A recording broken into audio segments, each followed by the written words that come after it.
You review this weekend's road trip. I'm sure. Where is your program at right now? After a day to digest kind of what went down in the Bay Area. Where's our program at right now? I'll tell you what. I like where we are. I'm not.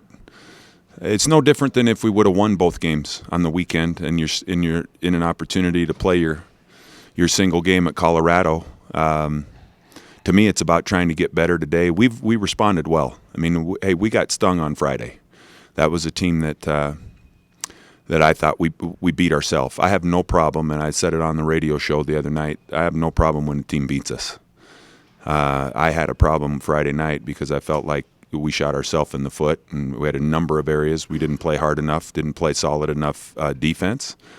19 turnovers, and came up short at the end in some crucial situations that could have made that result a lot different. And then it wasn't a whole lot of fun in the Bay Area, but our guys did a great job of bouncing back.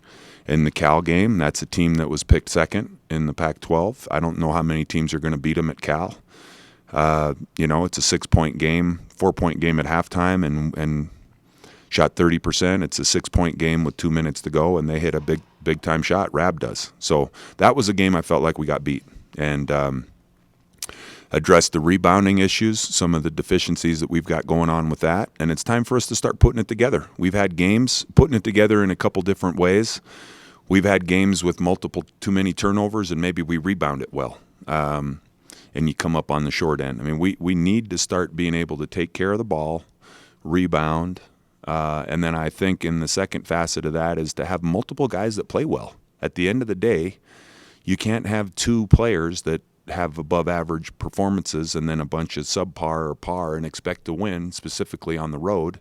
And it's time for everybody to challenge himself. Everybody on our team that gets a chance to play should be trying to have a good basketball game. And sometimes I think we lose sight of that. And we need that type of leadership out of our seniors. And everybody needs to hold themselves a little bit more accountable, and that nobody else is going to do it. They've got to do it. And we had a really good practice today. Gave them a day off on Monday, got in late Sunday night. We've got a great group of kids, and I'm encouraged by the fact that there's a lot of basketball left to play, and we don't have anybody on our squad that's given up. And today was really, I felt like, as good a practice as we've had in a long time, and address some of our deficiencies. And I'll take our chances with this group that we're going to be playing good basketball at the right time of year, and hopefully that starts this Friday. We've talked about the turnovers issue quite a few times this year. Do you feel like it's with your team something where they're trying to speed up, or just trying to not run their offensive sets and just kind of trying to run at what the opposing team's giving, or is it just kind of they happen? No, I don't feel like they happen. I think that's important, and since we've had problems turning the basketball over, we've looked at every one of them after games, and we'll clip them and we'll watch them. And don't quote me exactly, because the Cal game took place after Stanford, but in the 19 turnovers we had against Stanford, 6 were traveling, maybe 5. 6 or 5 were putting the ball down and trying to go make a play, and a play not being there and ending up in a turnover. So that's a dozen of them right there. So part of those turnovers are being more fundamentally sound.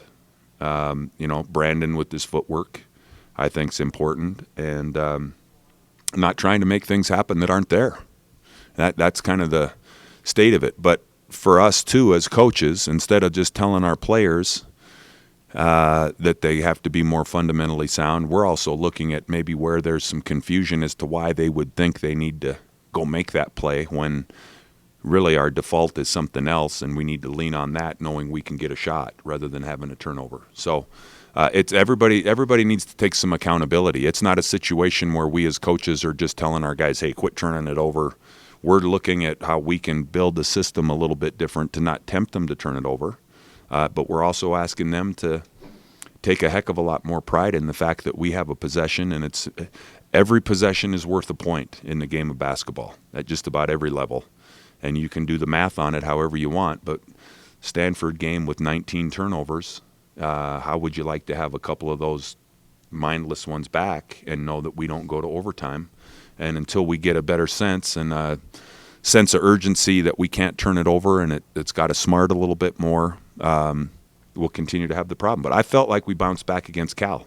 Cal was even more of a pressure team, and our guys took that message. And my comment to Kyle is it's not just one thing or the other. In order to be a good basketball team, you have to be able to have the discipline to not turn it over, have a little edge to rebound, and do all those things at the same time. And I'm hopeful that we can start clicking on more cylinders than we've had recently. You said on your coach's show yesterday, I think. You listened?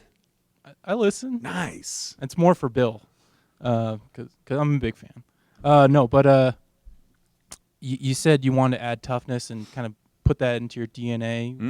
What are maybe some tweaks in practice that you're trying to do, or anything that you're trying to add toughness in your habits? Well, it's always a little bit of a double-edged sword, because a lot of times you create some toughness drills that aren't necessarily applicable to basketball. And we had a rebounding session where we put the rebounding lid on one basket, so we know the shot's not going to go in, and you had to get a stop and a score. So you had to rebound at one end and take it down to the other end and get a score after that. And we sent 4 to the offensive glass. I think that's one of the problems that we have when we're defensive rebounding.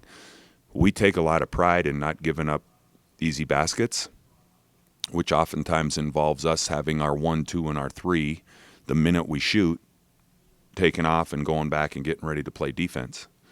What you have to ask yourself is how good you're getting at your guards learning how to block out, because if in a practice setting they never have to block out a guard, and maybe Stanford sends a couple guards and Cal sends their guards, then that's something that's not necessarily the way we play, that's not in our DNA, but it's something that we have to manufacture in a practice setting to get a little bit better at rebounding. And we're going to stress it 20, 30 minutes in every practice setting. I talk to our coaches, and I think that is something you can coach. I've always believed I can coach toughness and get guys to believe in themselves and be a little bit tougher. And one of the problems we've had rebounding is as you break down our film, we have a lot of people going up to try to get a rebound with one hand. And I had a coach a long time ago that told me, and he always would say, the good Lord gave you 2 hands for a reason. And it's very rare are you able to go up and get a rebound with one hand. And when you look at our video, our film, it's really the result of not very good blockouts.